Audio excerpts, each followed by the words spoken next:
Ladies and gentlemen, welcome back to the Indie Zone podcast. My name is Kathy. On the 24th of March, 2025, the defense filed reply to state's response to defendant's motion in Limine number 13 regarding conditions as aggravator. And before we get into the substance of what this reply says, because I get a lot of feedback that some people are a little bit confused as to what these titles mean. The titles in the in limine briefings have been quite long in certain instances. The briefings consist of 3 filings, and when those filings are done, you will see nothing further on the subject until after oral argument, when both sides have an opportunity to try to persuade Judge Stephen J. Hippler that their side is correct in whatever it is they're asking for or opposing. Briefings mean 3 filings: motion, response, reply.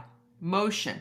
A motion is an application for a court order granting whatever remedy or relief that they're asking for in that motion. Next, the other side has an opportunity to be heard on the matter before the judge rules. This is in a response. Usually it's going to be an opposition. Then finally, there is the reply. That is the final stage. That is the step number 3 in the process. And that is where whoever filed the motion gets a chance now to reply to the response to persuade the judge to grant the motion. So with that said, let's get down to it. In its reply to state's response to defendant's motion in Limine number 13 comes now Brian C. Kohberger by and through his attorneys of record, and hereby replies to the state's response to motion in Limine number 13 regarding conditions as aggravators filed with the court on March 17th, 2025. That date is the date of the response by the state of Idaho, March 17th. 2025, referenced here at the bottom of page 1. We continue to page 2.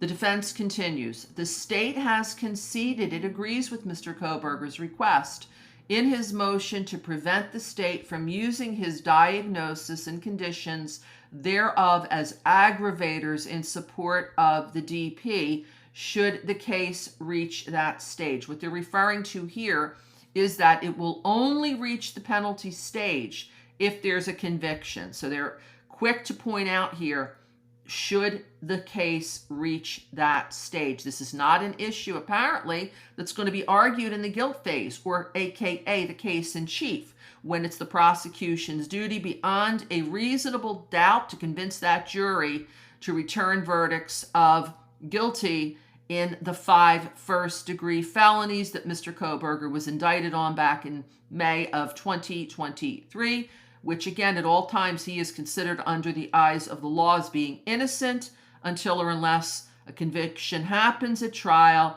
or he pleads guilty. This goes on.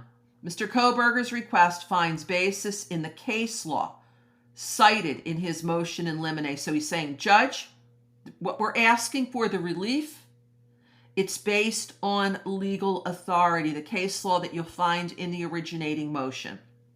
The state cited case law also supports his being Mr. Kohberger's motion in Limine that his diagnosis and condition of autism not be used as an aggravating factor.